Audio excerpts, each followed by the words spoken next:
माननीय अध्यक्ष महोदय, मेरा प्रश्न स्वास्थ्य मंत्री जी से। बिल्कुल सही बोल रहे हैं आप। क्योंकि मैं उस बारे में बहुत चिंता करता हूँ, इसलिए स्वास्थ्य मंत्री जी को चिंता कराने के लिए मैं खड़ा हुआ हूँ।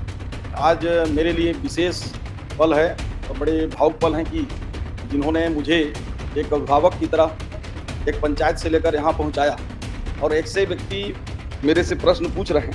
मंत्री जी ने स्वीकार किया है कि वो उनके गुरु हैं, उनके चेले। तो ये गुरु और चेले मिलके कोरिया जिले में बैठ के ये मामला सॉल्व नहीं कर सकते। जिले को ठीक से तैयार नहीं किए हो क्या? कहा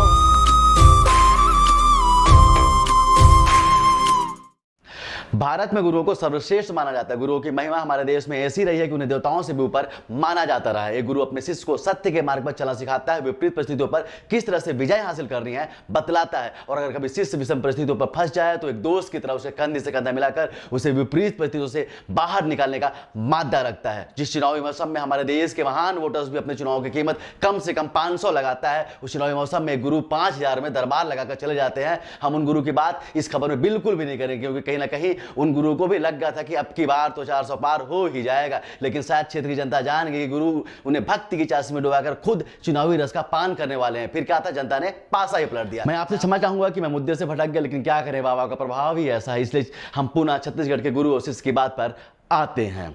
जब कोई शिष्य अपने कर्मों से विमुख हो जाए, सत्य को छोड़कर सत्य के राह पर चलने की कोशिश करता हुआ नजर आए, तो एक गुरु उस शिष्य के कान मरोड़ने में भी गुरेज नहीं करता है। कुछ इस तरह के हालात कल छत्तीसगढ़ विधानसभा में नजर आए, जब गुरु ने देखा कि छत्तीसगढ़ में स्वास्थ्य का हाल बेहाल हो गया। लगातार शिकायतें आ रही हैं। चंद महीने में भ्रष्टाचार चरम पर आ चुका है, और तो और चेला अपने गुरु की बातों को बुलाकर किसी अन्य मार्ग पर ही निकल पड़ा है। हम उम्मीद करेंगे कि चेला सबसे किसी को तकलीफ नहीं होगी, क्योंकि गुरु और चेले का संबंध बहुत ही अटूट होता है। हम आपको गुरु और चेले की पूरी कहानी विस्तार से बताएंगे कि गुरु किस तरह से पुनः चेले पर भारी पड़ा। लेकिन उससे पहले एक जरूरी सूचना, हम आपसे पैसे नहीं मांग रहे, पूरी ईमानदारी से पत्रकारिता करते हैं, अपना कर्तव्य निभा रहे हैं, तो आप भी थोड़ा अपना कर्तव्य निभाएं, चैनल को सब्सक्राइब करें और हमारा हौसला बढ़ाएं। पहले का योजना आयोग और अभी का नीति आयोग पिछले 4 वर्षों से हेल्थ रैंकिंग जारी नहीं कर रहा। विश्व वक्ती भारत के हालात यह हो चुके हैं कि देश में जनगणना करना भी संभव नहीं हो पा रहा है। देश सहित पूरे छत्तीसगढ़ में स्किल इंडिया मिशन चलाया जा रहा है, हजारों करोड़ रुपए फूंक दिए जा रहे हैं। उसके बाद में छत्तीसगढ़ के वित्त मंत्री कहते हैं कि 99% युवा जो बेरोजगार है वह मूर्ख है। केंद्रीय डाटा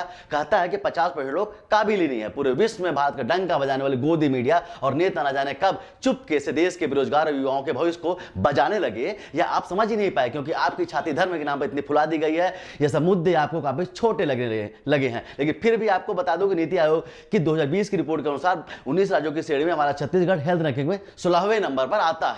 इन सब हालातों को देखते हुए एक बार पुनः गुरु ने कमान संभाली और चेले के कान खींच डाले। भरी विधानसभा उन्होंने बता दिया कि शिष्य के द्वारा जो कृत्य किया जा रहा है वह कृत्य कतई सही नहीं है। जो डॉक्टर अपने घरों में मेडिकल दुकान लगा के रखे हैं, घरों में, ये कब तक समाप्त होगा? घर का दुकानदारी कब तक चलता रहेगा? इसीलिए आज जो है हॉस्पिटल में समय पे नहीं आते हैं वाला है। फिर क्या करोगे? फिर एनेस्थीसिया नहीं रहेगा, गायनेकोलॉजिस्ट है नहीं, सर्जन है नहीं, तो क्या होगा फिर हॉस्पिटल का? फिर रेफर रहेगा, वो बंद नहीं होना है। जिस स्वास्थ्य विभाग की जवाबदारी शिष्य ने ले रखी है, वह शिष्य उन जवाबदारियों का पूर्णतः निर्वहन नहीं कर पा रहा है। आपने बताया नहीं, गायनेकोलॉजिस्ट, सर्जन और एनेस्थीसिया का 1 महीना बाकी है।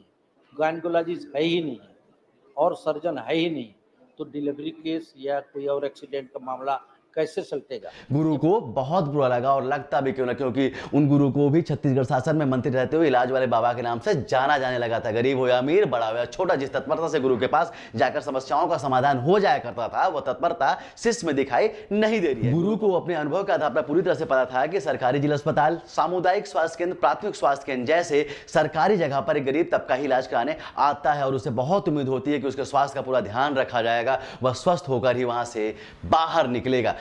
लेकिन जब इन जगहों पर अवस्था का आलम यह हो कि सरकारी जगह पर काम करते हुए डॉक्टर गरीबों से पैसे मांगने लगे, करोड़ों छत्तीसगढ़ियों के टैक्स के पैसे से सोनोग्राफी मशीन, एक्सरे मशीन और अन्य उपकरण खरीद लिए जाएं, और वह उपकरण कार्य ना करें। शिष्य के गृह जिले में मुख्य चिकित्सा स्वास्थ्य अधिकारी अपने घर पर सोनोग्राफी करता रहे और गरीबों को हक का पैसा खाता रहे। एक मध्यवर्गीय और निम्न वर्गीय परिवार हाहाकार करता हुआ दिखाई देता रहे। जब पथरी जैसे सामान्य बीमारी से किसी व्यक्ति की मृत्यु हो जाए और आलम यह नजर आने लगे कि आने वाले कुछ दिनों के बाद खांसी जुकाम से भी लोगों की मृत्यु शिष्य के राज में हो सकती है, जब छत्तीसगढ़ का आम इंसान अपने बेटे के शव को मोटरसाइकिल पर ले जाने जाने पर विवश हो जाए, एम्बुलेंस ना मिलने पर ऑटो में 100 को ढोया जाने लगे, कोई अखबार जब सच्चाई को दिखाने की कोशिश करे तो उसका मुंह बंद करने का प्रयास किया जाने लगे, सामाजिक कार्यकर्ता, विपक्षी दल चीखते रहे कि साहब अब बहुत गलत हो रहा है, तब गुरु को लगता है कि अब बहुत हो गया, अब बोलना पड़ेगा, शिष्य को सही राह पर लाना पड़ेगा। इलाज कराने तो बोलते हैं कि रिफर सेंटर है, और अभी मलेरिया से 2 बच्चे की मौत हो गई, उसको रिफर किया गया गरियाबंद। मैं चाहूंगा कि ऐसे रिफर सेंटर में डॉक्टर की नियुक्ति अति शीघ्र करेंगे माननीय मंत्री जी। अध्यक्ष महोदय जी, ये सभी विधानसभा में है, हर विधानसभा में है, जितने भी डॉक्टर रहते हैं, लेकिन डॉक्टर लोग अस्पताल में नहीं रहते हैं, वो क्लिनिक खोल के अपने माननीय यहाँ रहते हैं। अब जब बोलते हैं अध्यक्ष जाते हैं महोदय, ना, तब वहाँ पर कोई डॉक्टर नहीं मिलता है, वो आ जाना मेरे क्लिनिक में, ऐसे बोलते हैं। तो जो स्थिति बैकुंठपुर में है उससे ज्यादा दुर्गति बेमेतरा जिला अस्पताल का। फिर क्या था, एक एक कर गुरु ने शिष्य की गलतियां बतानी शुरू कर दी। छत्तीसगढ़ के विधानसभा के अंदर भरी महफिल में सवाल पर सवाल दागे जाने लगे। अब पूछा जाने लगा कि आखिर ऐसा क्यों हो रहा है। गुरु ने भी पूछ ही लिया कि शिक्षा तो हमने आपको सही दी थी, आप या कौन सी गुरु दक्षिणा दे रहे हैं? पूरे प्रदेश का हाल तो छोड़िए, आप अपने गृह जिलों को भी नहीं छोड़ रहे हैं। शिष्य आप हमें बताइए कि अवस्थाएं कब खत्म होंगे।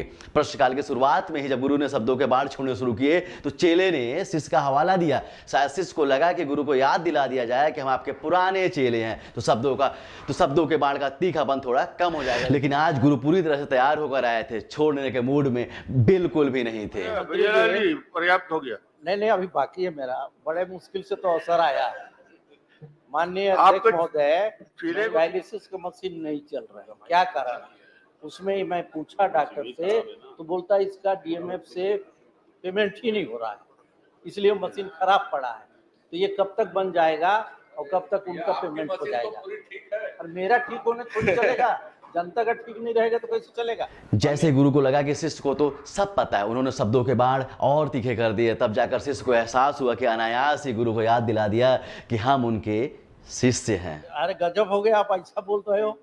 आप अमला भेज करके जांच करवाइए, ऐसे पाए जाने पर क्या उनके ऊपर कार्रवाई करेंगे या उनके लिए आप कुछ उनको अलग से देंगे, उनका मानदेय बढ़ाएंगे ताकि वो दुकानदारी बंद हो? गुरु के द्वारा शिष्य पर छोड़े गए शब्द बाढ़ जल्दी ही लोगों के बीच चर्चा का विषय बन गया। लोगों ने भी अपने मन की बात फेसबुक, ट्विटर, व्हाट्सएप जैसे इलेक्ट्रॉनिक साधनों पर साझा करना शुरू कर दिया और बताना शुरू कर दिया कि गुरु तो गुरु होता है। शिष्य किसी भी मुकाम तक पहुंच जाए, जब अपने कर्तव्य पथ को भूल जाए तो गुरु का फर्ज बनता है कि उसे सही रास्ते पर लेकर आए। जिस तरह से गुरु ने शिष्य को विधानसभा के अंदर पूरी तरह से झकझोर कर रख दिया, उससे आम जनमानस को बहुत ही ज्यादा संतुष्टि की अनुभूति हुई। उन्हें लगा कि उनका 65 साल का गुरु फिर से जवान हो गया है और वह फिर से कमान अपने हाथों पर लेने को उत्सुक है। गुरु के लिए एक सहानुभूति और प्यार जनमानस के मनोस्तुति बजाकर बस गई और सबने कहा मान गए गुरु।